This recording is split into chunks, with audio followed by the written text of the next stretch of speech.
This is a loose connection between the three of everything: Big Ten, USC, UCLA, Michigan, Ohio State. What are your thoughts on Chip Kelly? So you guys have had the number for Ohio State, but Chip Kelly coming over now as offensive coordinator for Ohio State. What do you anticipate troubles with that happening? They got two great running backs, and you know that with Will Howard, they're going to run the ball pretty effectively. Is that concerns? Almost like they're trying to Michigan. What do you think? Yeah, well, it's interesting because like Ryan Day is a great offensive mind, and now they just added another high level, one of the better offensive minds in all of football, really. I mean, even when he was in Philadelphia, the Philadelphia Eagles head coach, they had a good offense. You know, the problem is it gets figured out over time, but yeah, I mean, it's an interesting addition. It also shows the desperation to make sure they have all their dots or their T's crossed and their I's dotted to make sure that they get the Big Ten back this year. I'm not overly concerned, and the reason why is because Ryan Day is one of the best offensive minds in all of football. You know, in my opinion, I don't think Ryan Day is a good head coach. I don't think he's a leader of men. I think Ryan Day is a elite offensive coordinator, and so adding Chip Kelly is just a little bit more of that.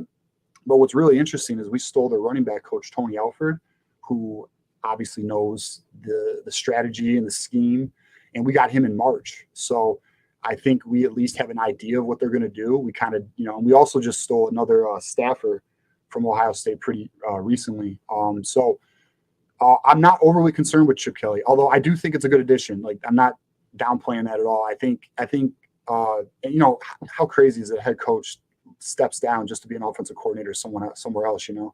But I think he's good, but it's not something I'm thinking about at night, you know? It's not bothering me that much. It should, but okay, we'll move on. Why? Let me ask you this. Who's a better offensive coordinator or a better offensive mind, Ryan Day or Chip Kelly? I'd take Chip Kelly. So really? Head coach, and we're talking about head coaching situations, recruiting is hands down. Chip Kelly goes back to the line. But I think people, I mean, the blur, everyone caught up to that. But yeah, he's a great game day scheme guy. I've seen him put some pretty good game strategies up that have really crushed USC in recent years. So yeah, he still can, the X's and O's. Yeah, Chip Kelly, recruiter, tragic. Chip Kelly, game day coordinator, or getting them ready for the game. I wonder how much of the offense is going to be Ryan Day, how much is going to change, because I don't think this is going to be the same kind of Ohio State offense we're used to seeing, you know, as far as the quarterback play is concerned, throwing the ball, you know, the way that you would expect Ohio State to do in previous years. I think this is going to be a heavy run game, and people think Chip Kelly loves to run the ball, and I do think that he's going to do a great job scheming throughout the year. Yeah, the thing is, though, is Ohio State's offensive line capable of being a consistent power run team? I don't know. I think their offensive line is very questionable. I mean, I know a lot of people would say that's the weakest part of the team. That's why you bring the X's and O's to mitigate the Jimmies and the Joes. That's what I'm trying to say. When you that's what coaching is okay. You know, there's a reason why they brought him in. Let's just put it that way. Mark, do you think Chip Kelly's a better offensive mind than Ryan Day? He's a more proven offensive mind throughout coaching different teams, different situations. Yeah, I agree with that, but who's had the better offense? It's been Ohio State. Yeah, well, Ryan Day certainly had much more talent to work with than Chip Kelly's ever had. Okay, we'll see. I mean, I'm not saying he's not a great mind. I mean, he's top 5. Like, I'm not like, so we're talking like we're getting to that like Jordan LeBron argument. Like, we're talking about elite minds right here. But like, I just give the edge to Ryan Day. I guess maybe I just respect Ryan Day's offensive mind to such a degree because I've seen what he's done, you know, and also the way they develop receivers and quarterbacks, it's just insane. So, and I've watched Chip Kelly at UCLA when he was at Oregon, Philadelphia. So, I do think he's great. Like, it's not that I don't think he's great. I personally would put Ryan Day ahead of him. Well, now this definitely makes me ask this question. So why don't we do this, TJ? Offensive minds in the let's just keep it in the Big Ten. Who are your top 3 offensive minds in the Big Ten? Okay, so I mean, obviously Ryan Day, but I mean, should we just combine Ryan Day and Chip Kelly because it's Ohio State, or are we trying? They're obviously top 3. period. If you want to throw them in, if you want to make them one or two together or apart, that's fine. All right, I'll do Ryan Day 1, Chip Kelly 2, and then let's see, who would I put 3? Whoa! Chip Kelly ahead of Lincoln Riley? I was waiting for it. I wasn't even setting this up. Okay. Yeah. Okay. No, it's the new Big Ten. So okay. Yeah. All So right. I was thinking about our Big Ten, like the old Big Ten. Yeah, I mean, I also put Lincoln Riley like very high, obviously, when he's on Oklahoma. I mean, I'd argue Lincoln Riley's as good as Ryan Day, to be honest. I mean, I respect Lincoln Riley a lot. You know, like I think we're talking about quarterback development. He's the best. You know, so yeah, I'd still put Ryan Day 1 because I've dealt with it for so long, and you know, obviously Lincoln Riley being in Oklahoma, Big 12, like it's more distant for me. And I have watched USC, obviously, but like now we're gonna get real close and personal now. But I'll put Lincoln Riley 2, Chip Kelly probably 3, but Dan Lanning's pretty damn good. Pretty damn good. Where would you put Dan Lanning? Well, I think Kenny Dillingham's the guy who worked with Bo Nix because they had a relationship going back to Auburn. It's going to be interesting to see, how Oregon handles the heat. Now, obviously, it wasn't Dillingham last year. He was at ASU, but still, Dillingham still he put Bo Nix in position to succeed at Oregon. Stein did a good job last year, but like there was a relationship in place. Kind of like Kalen DeBoer and Michael Penix. They had worked together at Indiana. They come back united at Washington. So that it was similar with Dillingham and Nix having an established relationship at Auburn.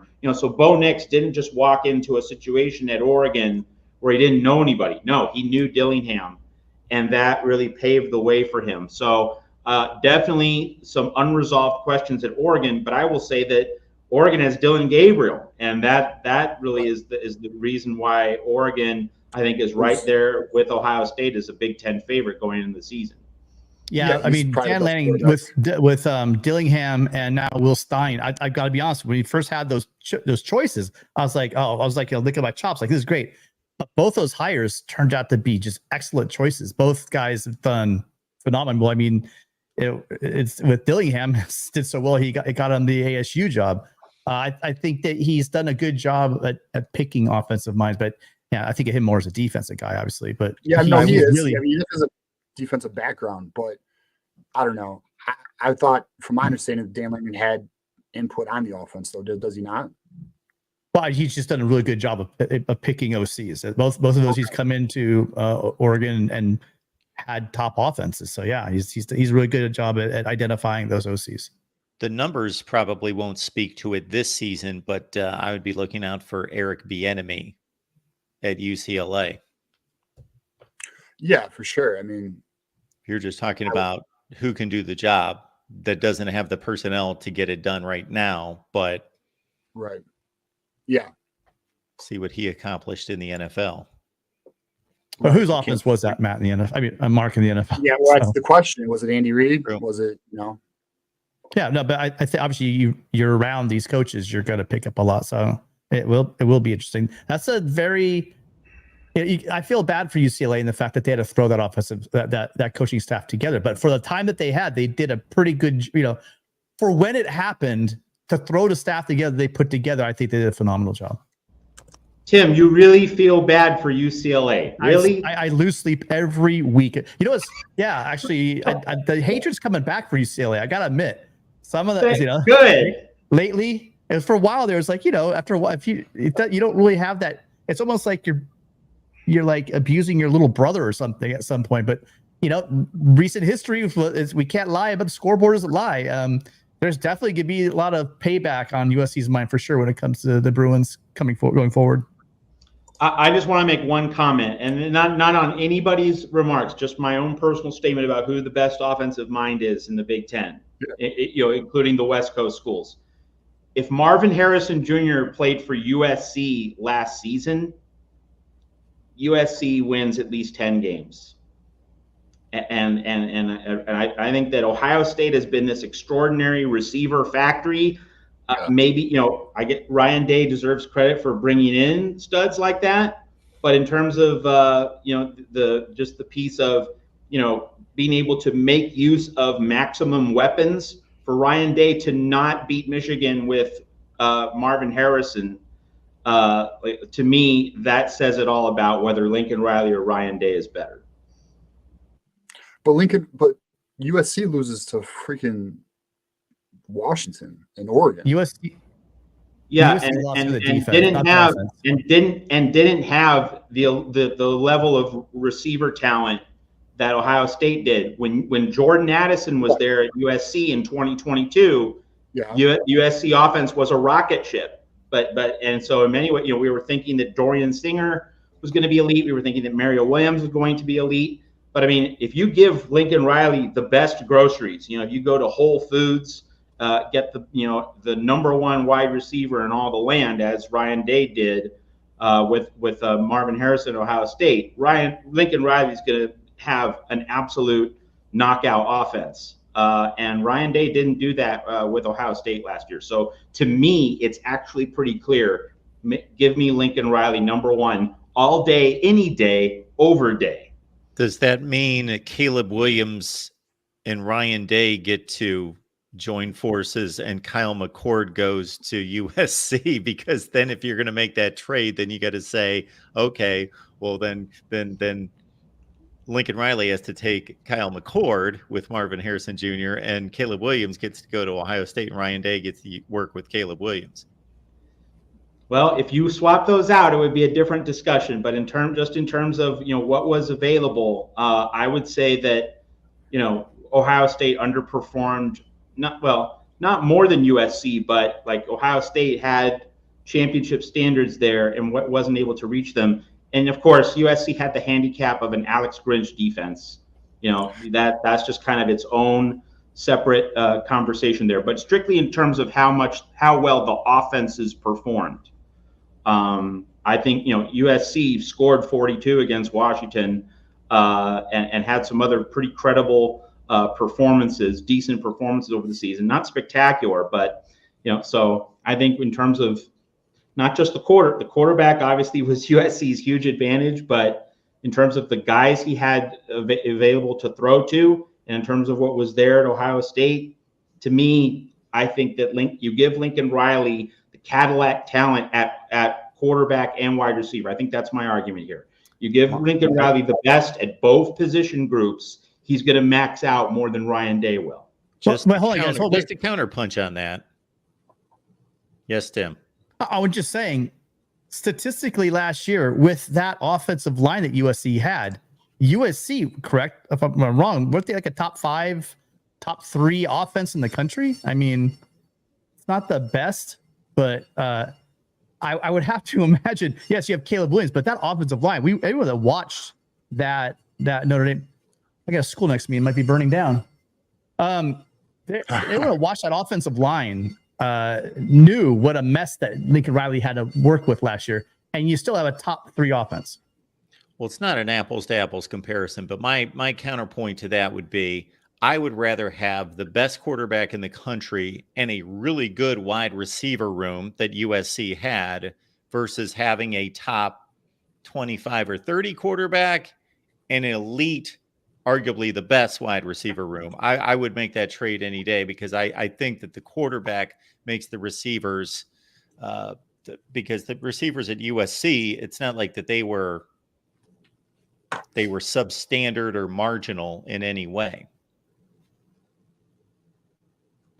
But we all know the going back again, we're ignoring the offensive line at USC was a mess. And so I think that's a mitigating factor to quarterback. It could turn, we saw Caleb Williams did in 2022.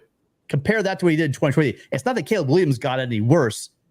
Matt brings up good points. There was no Jordan Addison on this team, which changed overall, the effect on the offense of having the poor offensive line play made Caleb look human a bunch last year. He came down to earth a lot. Why? Because he literally had no time to throw. Again, just throw the film in of that Notre Dame game. You'll know exactly what I'm talking about. Meaning I would take on the NFL level Tom Brady and that revolving door of wide receivers constantly and a bunch of no names constantly, typically working through that. But I'll take Brady as the centerpiece and the constant over having the elite receivers. That's my take. No, that's a great counterpoint, Mark. Matt, I think we might have to concede that one. I'll take Caleb over Marvin Harrison. You know, I think Mark's point is that, you know, if you have a mature quarterback, you know, who, you know, commands respect and can control the game the way a Tom Brady like figure does, that means a lot. But I would say that dynamic operates a lot more effectively in the pros. You know, in college, if you have a dominant wide receiver one-on-one, he's not going up against an NFL caliber corner all the time. This is something Gary Danielson said a couple decades ago, doing a game with like Brent Musburger, you know, like 20, 25 years ago. I never forgot it. You know, the one-on-one matchups in college football, you can just repeatedly abuse them in ways that do not exist in the pros. So I think Mark's point really is a perfect assessment of the NFL game, but I think it's not necessarily the same in college.